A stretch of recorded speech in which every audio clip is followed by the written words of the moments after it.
everyone. So here I am starting the next topic. Prior I have taught to you about the intensive subsistence farming, right? So today I will teach you the features of the commercial farming.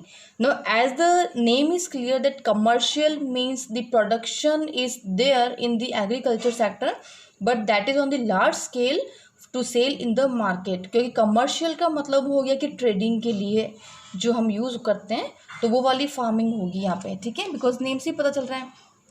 एक चीज़ मैंने आपको पहले clear कर दी थी कि land हमारे पास में fix है, लैंड जो है वो हमारे पास में बढ़ नहीं सकता, पॉपुलेशन बढ़ सकती है, लैंड नहीं बढ़ सकता। तो अब फिक्स लैंड के ऊपर हम ऐसा क्या हम लोग टेक्निक यूज़ करें, कौन से मेथड्स यूज़ करें जिनसे कि कल्टीवेशन इंक्रीज होने लग जाए। So here I am teaching one by one. सबसे पहले है हाई डोज। फर्स्ट टॉपिक आपका बन जाता है यूज़ ऑफ हाई डोजेस। अब हाई डोज क्या होते हैं और किसके होते हैं, ये देखो। हाई डोज जो यूज़ होंगे वो होंगे modern inputs, okay, modern inputs. अब मॉडर्न इनपुट्स जो है वो कौन कौन सी चीज़ आती है, ये सबसे इम्पॉर्टेंट है आपके लिए, जैसे कि HYV सीड्स। इसका फुल फॉर्म है high yielding variety seeds, okay. High HIGH, yielding YIELDING, yielding VARIETY variety seeds. अब ये कौन से वाले सीड्स होते हैं जो बहुत ज़्यादा प्रोडक्शन करते हैं, ठीक है। नेक्स्ट हो गया केमिकल फर्टिलाइजर्स। नेक्स्ट है केमिकल फर्टिलाइजर्स, यानी कि फर्टिलाइजर्स क्या हो गया, आपको पता है कि अगर हमें इंक्रीज करना है प्रोडक्शन तो हमें प्लांट्स को क्या देना पड़ेगा, फर्टिलाइजर। लेकिन फर्टिलाइजर्स कौन सा यूज़ होने वाला है यहाँ पे, केमिकल फर्टिलाइजर है, ठीक है। नेक्स्ट है इंसेक्टिसाइड्स, ताकि इंसेक्ट्स ना लगे, हम लोग इंसेक्टिसाइड्स यूज़ करेंगे ताकि उसमें इंसेक्ट्स ना हो। फिर हम लोग यूज़ करेंगे पेस्टिसाइड्स। अच्छा, पेस्टिसाइड्स क्यों होता है, आपको पता है, पेस्ट यानी कि रेट्स वगैरह होता है तो उन्हें कंट्रोल करना पड़ता है, क्योंकि अगर आप इनको कंट्रोल नहीं करोगे तो क्या हो जाएगा, क्रॉप्स को रेट्स खा जाएंगे, तो हमें इनको कंट्रोल करना पड़ेगा। तो हम ये यूज़ करते हैं उसके लिए पेस्टिसाइड्स। अभी ये सब कुछ हम क्यों कर रहे हैं, टू ऑब्टेन हायर प्रोडक्टिविटी। ये सारे जो हाई डोज हम लगा रहे हैं ना, हाई डोज हम यूज़ कर रहे हैं, हाई डोज हम किस में यूज़ कर रहे हैं, मॉडर्न इनपुट्स में। अब मॉडर्न इनपुट्स में ये यूज़ करने का रीज़न क्या है, what is the reason for using all this. तो रीज़न ओनली यही है कि to obtain higher productivity, to obtain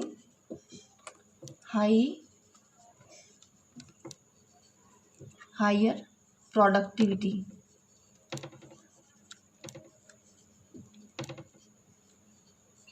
okay, तो ये यहाँ तक आपका क्लियर हो गया। अभी देखो कमर्शियलाइजेशन की जो डिग्री होती है वो डिपेंड करती है, देखो ये प्रोडक्टिविटी है, it is I have written ये प्रोडक्टिविटी।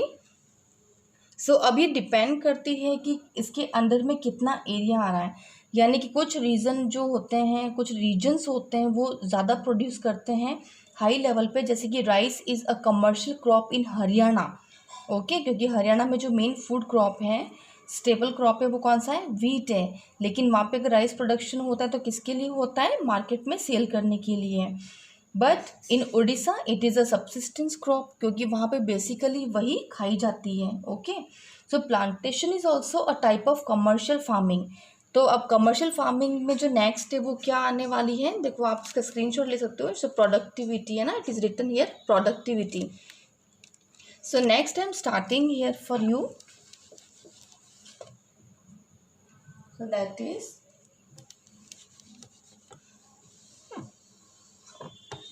क्या इसके अंदर आता है, हो ना। तो नेक्स्ट है देखो plantation.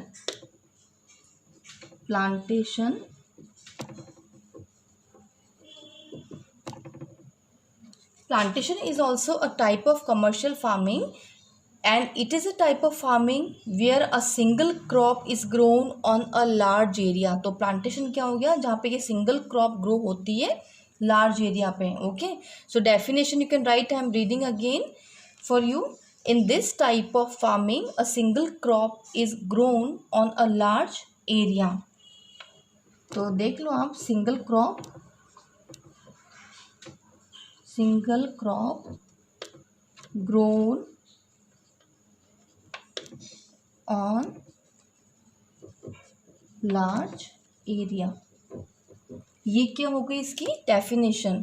Now see, the plantation has an interface of agriculture and industry.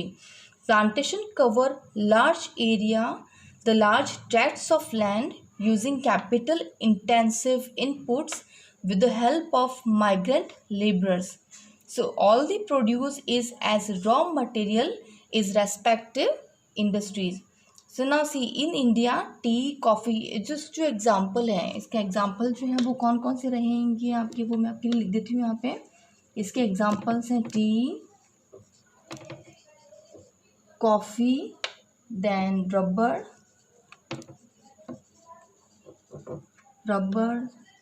Sugar cane.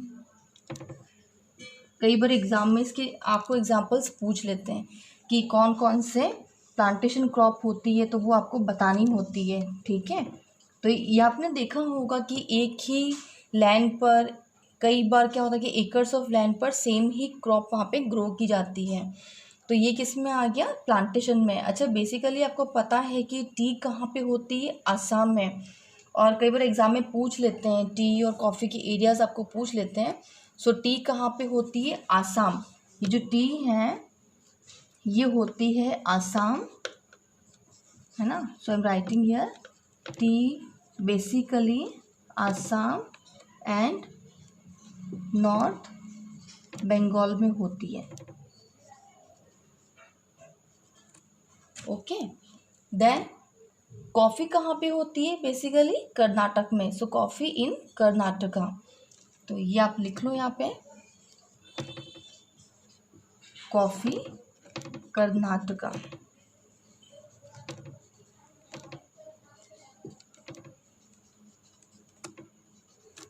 Okay, so these two are clear to you कि कॉफ़ी और जो टी है उसके रीजन्स आपको बेसिकली पूछे जाएंगे एग्ज़ाम में, तो वो आपको मालूम होना चाहिए. अभी नेक्स्ट है सी, अभी प्लांटेशन और कमर्शियल फार्मिंग आपको क्लियर हो गई बहुत अच्छे से. अच्छा, इनका प्रोडक्शन क्यों होता है, मार्केट में सेल करने के लिए. अभी नेक्स्ट जो टॉपिक आएगा वो है आपके क्रॉपिंग पैटर्न्स, यानी कि हमारे यहाँ पे इंडिया में क्रॉपिंग पैटर्न्स किस टाइप में रहते हैं. अभी आपने नाम सुना होगा रबी, खरीफ एंड जायद क्रॉप का. तो बेसिकली आपको बहुत से बच्चों को पता भी होगा कि रबी के सीज़न की क्रॉप है, खरीफ के सीज़न की क्रॉप है ना. जायद क्या होता है, तो अभी एक बार आप सेल्फ क्वेश्चन पूछो अपने आप से कि रबी क्या होता है, और फिर मैं आपको आंसर देती हूँ. तो आपको खुद को चेक करना है कि आपको आता है या नहीं आता है. ओके, सो रबी क्या होती है, विंटर क्रॉप या फिर समर क्रॉप.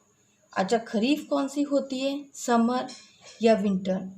और जायद कौन सी हो गई, क्योंकि रबी खरीफ तो फिर भी आपने सुना होगा, जायद बहुत कम बच्चों ने सुना होगा, राइट. सो 3 क्रॉपिंग सीजन्स हमारे इंडिया में होते हैं, कौन से, rabi, kharif and zaid. So I am writing here. Now next is cropping pattern.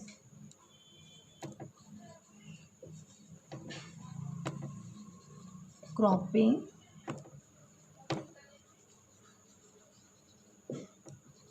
so cropping pattern is the next topic for you. now see, अभी क्रॉपिंग सीजन्स कौन कौन से होते हैं, ये क्रॉपिंग सीजन्स हैं, ध्यान रखना. क्रॉपिंग सीजन्स कौन कौन से हो गए, रबी, फिर नेक्स्ट है खरीफ, ओके, और नेक्स्ट है जायद. ये आपके 3 क्रॉपिंग सीजन्स हैं.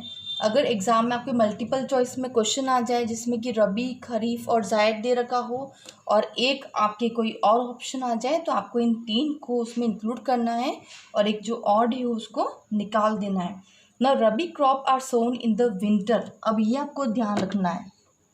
इसका एग्जाम्पल भी एग्ज़ाम में कई बार पूछ लिया जाता है कि रबी कौन से सीज़न की क्रॉप है 1, और इसका आपको क्या देना है एग्जाम्पल। ओके, तो रबी कौन से सीज़न की क्रॉप हो गई, विंटर की। सो ये हो गई विंटर क्रॉप।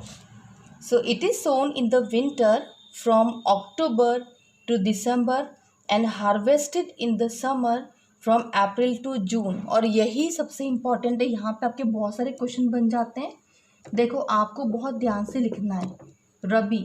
अब रबी का जो हार्वेस्टिंग टाइम है वो अलग है और सोइंग टाइम है वो अलग है। तो अब मैं यहाँ पे लिख रही हूँ sowing time. Sowing time, sowing time कौन सा है, अक्टूबर टू दिसंबर, राइट। अब इसका हार्वेस्टिंग टाइम कब हो गया, हार्वेस्टिंग टाइम ये हो जाता है अप्रैल टू जून। फाइन, ये आपको एग्ज़ाम में अच्छे से लर्न करके रखना है। कई बार आपको ये पूछ लेते हैं कि किस टाइम से किस टाइम तक है। अब हम कुछ इसके एग्जांपल्स देखेंगे, एग्जांपल्स भी आपको लर्न करने हैं क्योंकि ये क्वेश्चन भी बहुत इम्पॉर्टेंट है, एग्ज़ाम में आता रहता है। तो अब एग्जांपल, ये सबसे इम्पॉर्टेंट एग्जांपल है। ये बहुत सारे एग्ज़ाम्स में पूछा भी जाता है ना, कॉम्पिटिटिव एग्ज़ाम्स में पूछा जाता है कि which crop is the rabi crop. तो वीट आपको अच्छे से लर्न रखना है। फिर उसके बाद में है बार्ले, बार्ले के बाद में कुछ 2-3 और लर्न कर लो क्योंकि ऐसे तो बहुत सारे हैं लेकिन इतने ज़्यादा आपको लर्न करने की कोई ज़रूरत नहीं है। फिर है ग्राम एंड मस्टर्ड। ओके, ये सारे क्या हो गए एग्जाम्पल्स। अभी नेक्स्ट जो है आपके लिए कि ये बेसिकली कहाँ कहाँ पे ज़्यादा होता है, तो मैं आपके लिए स्टेट्स पढ़ रही हूँ। आप नोट्स जब बनाओगे तो उसमें लिख लेना बहुत ध्यान से। Punjab, Haryana, Himachal Pradesh, Jammu Kashmir, Uttarakhand and Uttar Pradesh are important for the production of wheat. ठीक है, तो ये चीज़ आपको बहुत अच्छे से लर्न करके रखनी है जो मैंने आपके लिए अभी स्टेट्स के नाम पढ़े हैं।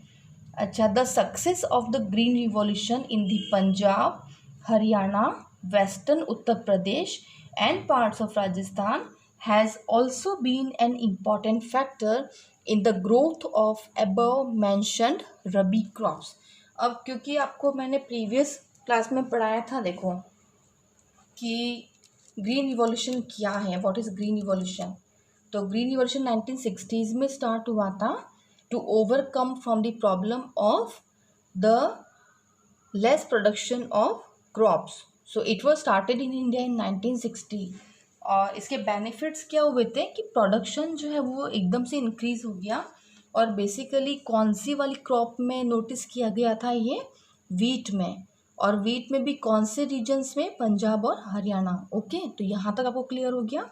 नेक्स्ट है खरीफ क्रॉप्स। अब खरीफ क्रॉप्स क्या होती है, देखो अगर विंटर क्रॉप है तो खरीफ क्रॉप कौन सी हो गई वो अब आपको समझ में आ रहा होगा इजीली, है ना। तो चलो अब हम लोग शुरू करते हैं kharif crop. Next is number 2, that is kharif. अब खरीफ कौन सी हो गई, देखो नाम से भी आप पता लगा सकते हो।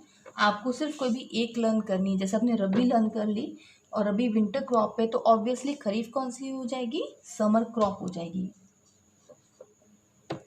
समर क्रॉप और या फिर समर सीजन है। Okay, so these crops are grown with the onset of the monsoon in different parts of the country and harvested in September, अक्टूबर।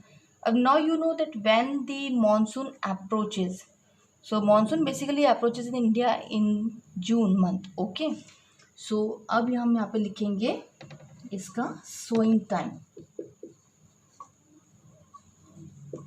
इसका जो सोइंग टाइम रहेगा, सोइंग टाइम इसका रहेगा ऑनसेट ऑफ द मॉनसून.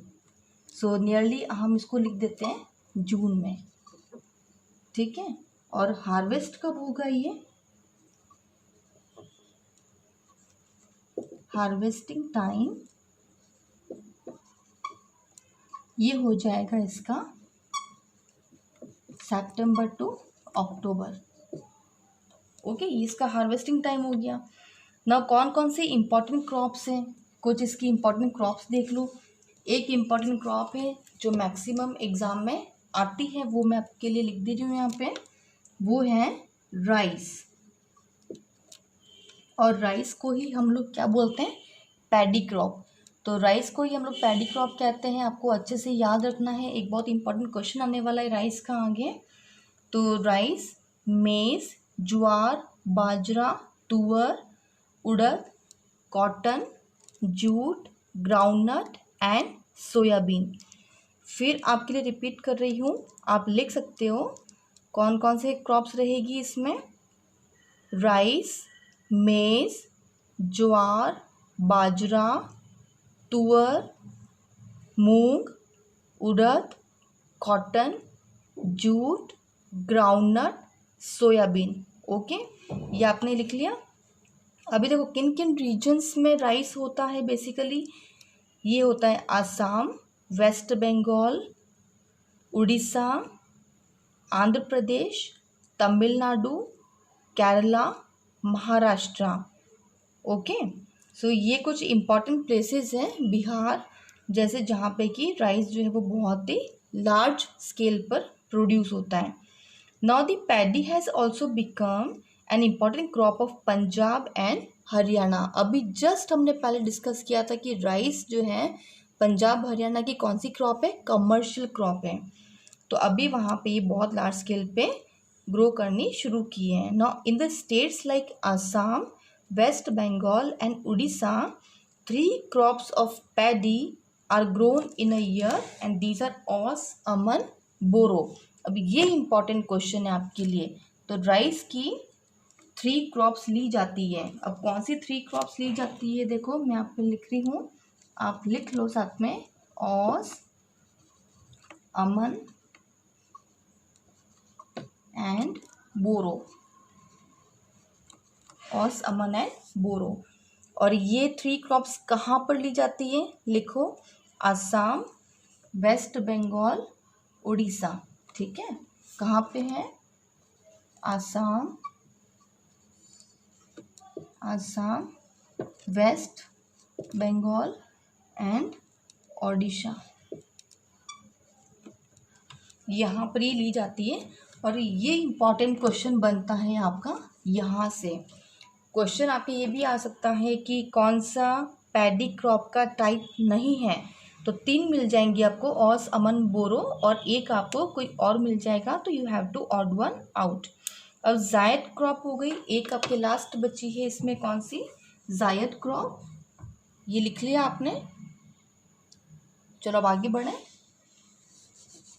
अभी next आपको मैं बताऊंगी जायद क्रॉप के बारे में.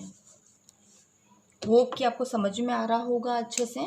बहुत स्लो चल रही हूँ, आराम से बता रही हूँ. नेक्स्ट हम पढ़ेंगे जायद. अब देखो जायद क्या होती है? इन बिटवीन रबी एंड खरीफ. आपको मैंने दोनों बता दिए. रबी क्रॉप कौन सी हो गई? Winter crop. खरीफ क्रॉप कौन सी हो गई? Summer crop. दोनों का मैंने आपको क्रॉपिंग टाइम भी बता दिया है कि हार्वेस्ट कब होता है, इसको सोइंग कब होती है, राइट. और एग्जांपल्स भी आपको बता दिए कि कौन कौन सी क्रॉप्स है वो, और स्टेट्स के नाम भी बता दिए आपको. तो अभी है कि देखो दोनों के बीच का टाइम है. In between the rabi and the kharif season there is a short season during the summer, that is the zaid season. Okay, तो दोनों के बीच का जो शॉर्ट टाइम होता है कौन सा? मई जून वो टाइम है जब दोनों ही सीज़न के बीच में एक ब्रेक होता है, और उस ब्रेक के टाइम में जायद क्रॉप ग्रो होती है. ओके, तो ये कौन सा टाइम हो गया, रबी एंड खरीफ के बीच का टाइम है, रबी एंड खरीफ के बीच का टाइम है। There is a short season okay between rabi and kharif. So during the summer months, अब मंथ कौन से हो गए इसमें, मंथ्स कौन से हो गए, समर मंथ्स। अब समर मंथ्स में बेसिकली कौन सा आ गया, मई एंड जून ओके। तो जायद क्या हो गई, यहाँ पे लिख देती हूँ आपके लिए, between rabi and kharif season, ठीक है। जायद जो है, जायद कौन सा हो गया, रबी और खरीफ सीजन दोनों के बीच का टाइम, और दोनों के बीच का टाइम कौन सा हो गया, ये मई एंड जून। अभी कौन कौन सी क्रॉप्स होती है इसमें लिखो, एग्जाम्पल्स लिखो इसमें, watermelon, watermelon, then musk melon,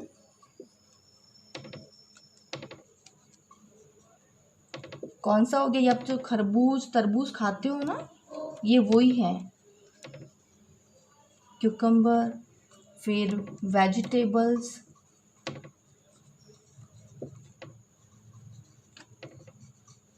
है ना, वेजिटेबल्स हो गया। तो ये आपके किस में आ गए, और कुछ फॉडर क्रॉप्स। अच्छा, फॉडर क्रॉप्स कौन सी होती है पता है ना, जो कि एनिमल्स के लिए ग्रो की जाती है, वो फॉडर क्रॉप्स हैं, जो उनके लिए चारा होता है उसको हम लोग फॉडर क्रॉप कहते हैं। And sugar cane takes almost a year to grow. तो ये आपकी आज सीजन्स कंप्लीट हो गए हैं। कल जो मैं आपको पढ़ाऊँगी वो होगा मेजर क्रॉप्स। अब कौन कौन सी मेजर क्रॉप्स है इंडिया की, और वो कहाँ कहाँ पे ग्रो होती है, उनका क्या टेम्परेचर है, कितना रेनफॉल उनको चाहिए, और इंडिया का रैंक कौन सा है वर्ल्ड में।